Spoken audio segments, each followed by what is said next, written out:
છે 267।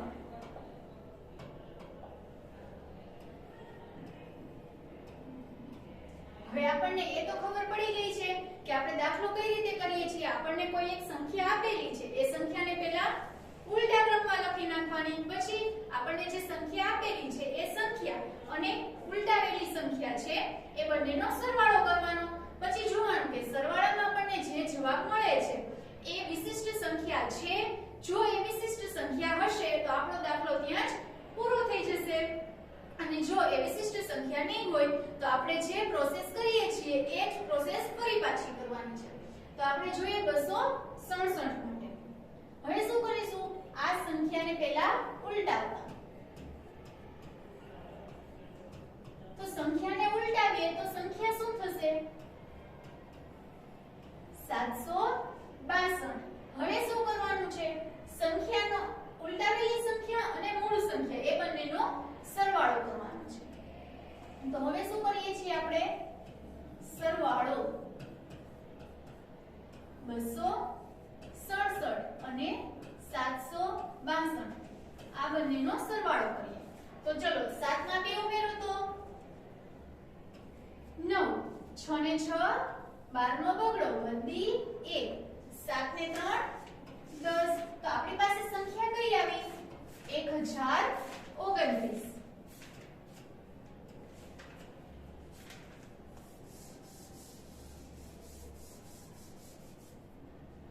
તો આ 1029 છે એ આ સંખ્યા વિશિષ્ટ સંખ્યા થાય છે। હવે તો આપણને ખબર પડી ગઈ કે વિશિષ્ટ સંખ્યા કોને કહેવાય, જે સંખ્યાને આપણે આગળથી અને પાછળથી વાંચીએ તો સરખી સંખ્યા થાય એને શું કહીએ છીએ આપણે વિશિષ્ટ સંખ્યા। તો આ સંખ્યા છે એ વિશિષ્ટ સંખ્યા છે નહીં। તો અહીંયા શું લખવાનું, આ સંખ્યા વિશિષ્ટ સંખ્યા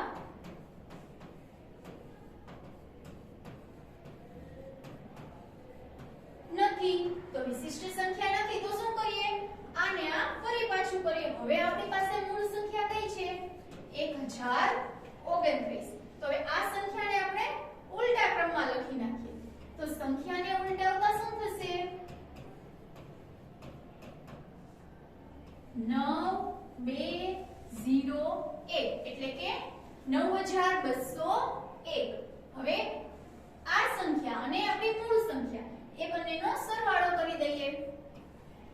તો આપણે શું કર્યું, સરવાળો કરતા શું થશે 1029 વત્તા 9001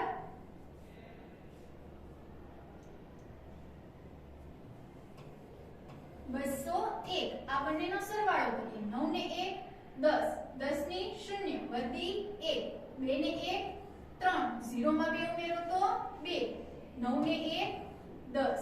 તો આપણને શું મળ્યું 10230। તો હવે આપણી મૂળ સંખ્યા કઈ થઈ 10230। હવે પહેલા એ જુઓ કે આ સંખ્યા છે એ વિશિષ્ટ સંખ્યા છે, આગળથી વાંચો પાછળથી વાંચો, બંને સંખ્યા સરખી વાંચી શકાય છે નહીં। તો આપેલી સંખ્યા છે એ વિશિષ્ટ સંખ્યા છે નહીં। તો હવે આપણે અહીંયા લખી નાખીએ કે આ સંખ્યા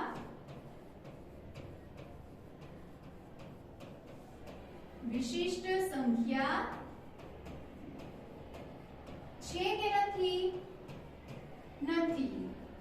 તો હવે શું કરીશું, ફરી પાછું આને આપણી મૂળ સંખ્યા કઈ છે 10230। હવે આ સંખ્યાને આપણે ઉલટાવી દઈએ। તો સંખ્યાને ઉલટાવતા આપણે કઈ રીતે લખી શકાય 0 3 2 0 1 એટલે કે 3201। હવે શું કરીશું, બંને સંખ્યાનો સરવાળો કરીએ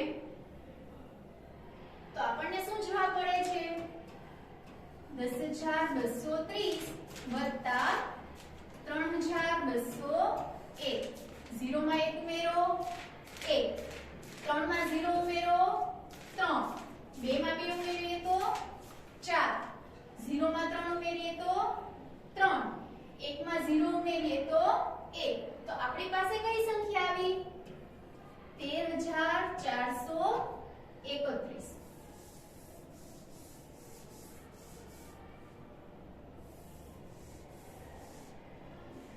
તો હવે જો આ સંખ્યા વિશિષ્ટ સંખ્યા થાય છે કે નહીં આ બાજુથી વાંચો તો 13431 આ બાજુથી વાંચીએ તો પણ એ જ થાય છે શું 13431 તો એનો મતલબ શું થયો કે આ સંખ્યા છે એ કેવી સંખ્યા વિશિષ્ટ સંખ્યા છે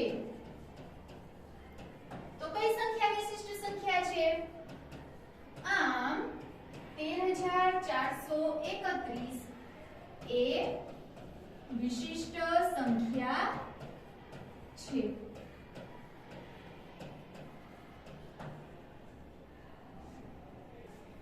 ચલો હવે આપણે જોઈએ ત્રીજો દાખલો કઈ છે રકમ 347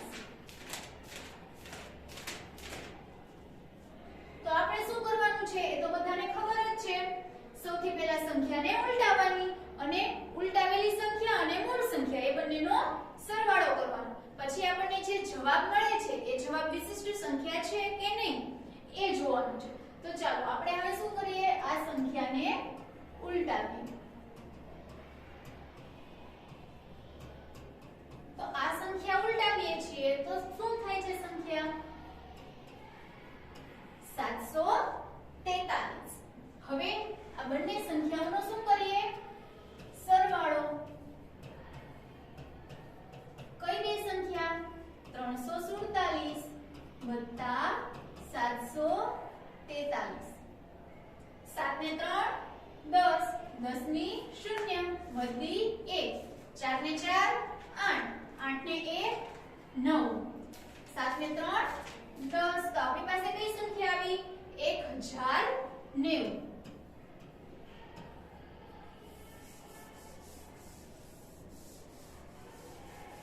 ચલો હવે આ સંખ્યા છે 1090 એ વિશિષ્ટ સંખ્યા થાય છે તો કે ના નથી થતી આપણને જોતા જ હવે ખબર પડી જાય કે આ સંખ્યા વિશિષ્ટ સંખ્યા છે નહીં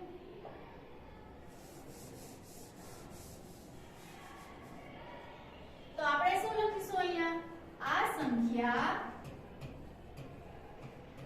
વિશિષ્ટ સંખ્યા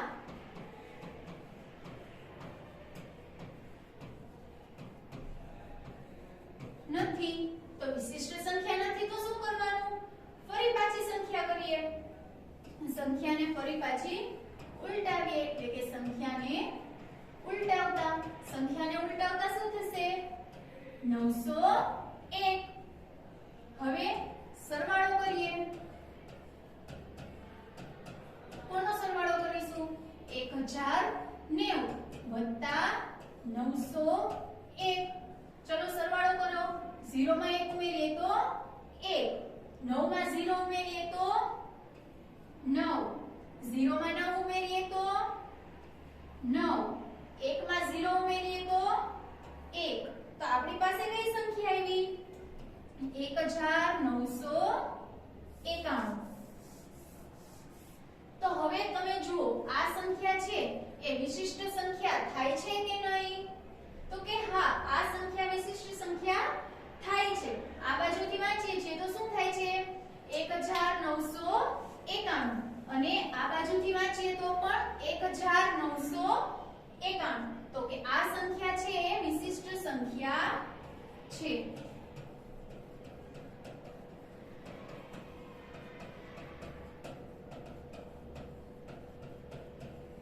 કઈ સંખ્યા વિશિષ્ટ સંખ્યા છે 1991 ચાલો હવે આપણે ચોથો દાખલો જોઈએ ચોથો દાખલો શું છે 439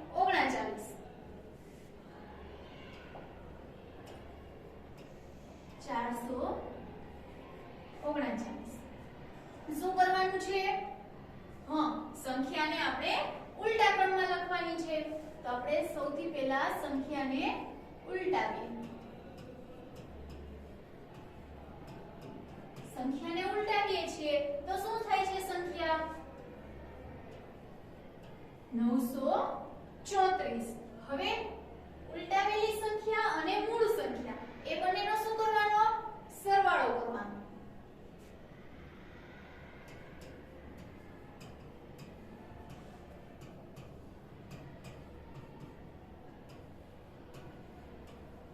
ચારસો 39 વત્તા 934. ચલો 9 માં 4 ઉમેરો તો 13 નો ત્રગડો વધી 1, 3 ને 3 6, 6 ને 1 7 અને 9 માં 4 ઉમેરીએ તો 13. તો આપણી પાસે કઈ સંખ્યા આવી 1373. હવે તમે એ જુઓ કે આ સંખ્યા છે એ વિશિષ્ટ સંખ્યા છે તો કે નથી, કે આ સંખ્યા વિશિષ્ટ સંખ્યા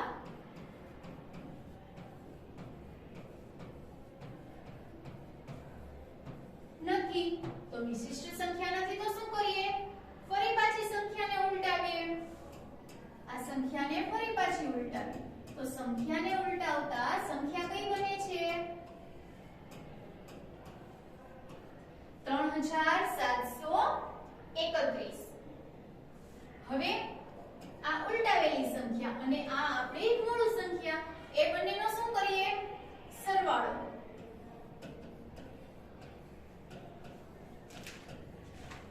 તો સરવાળો કરીએ તો શું થશે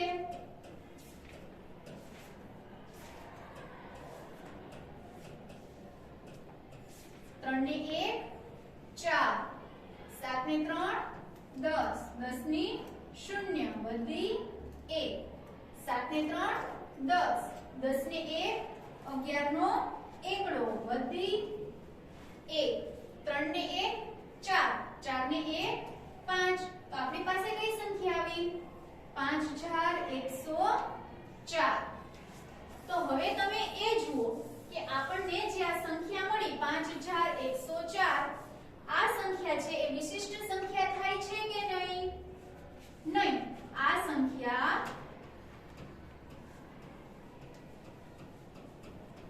વિશિષ્ટ સંખ્યા છે કે નથી નથી. તો શું કરવાનું ફરી પાછી સંખ્યા ઉલટાવીએ.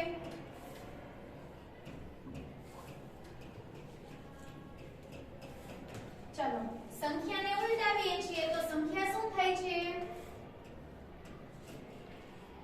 4015.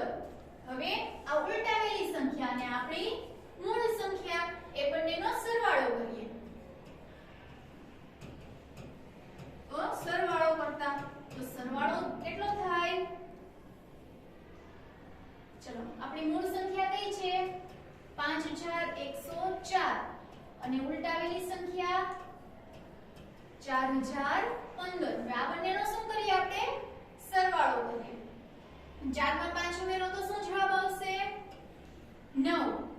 0 માં 1 ઉમેરીએ તો 1, 1 માં 0 ઉમેરીએ તો 1, 5 માં 4 ઉમેરીએ તો 9.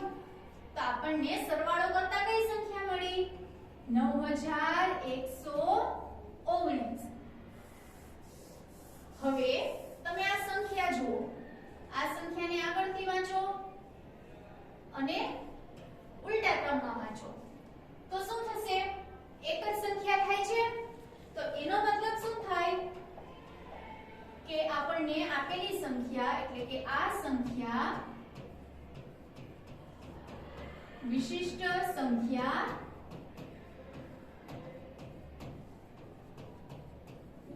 છે.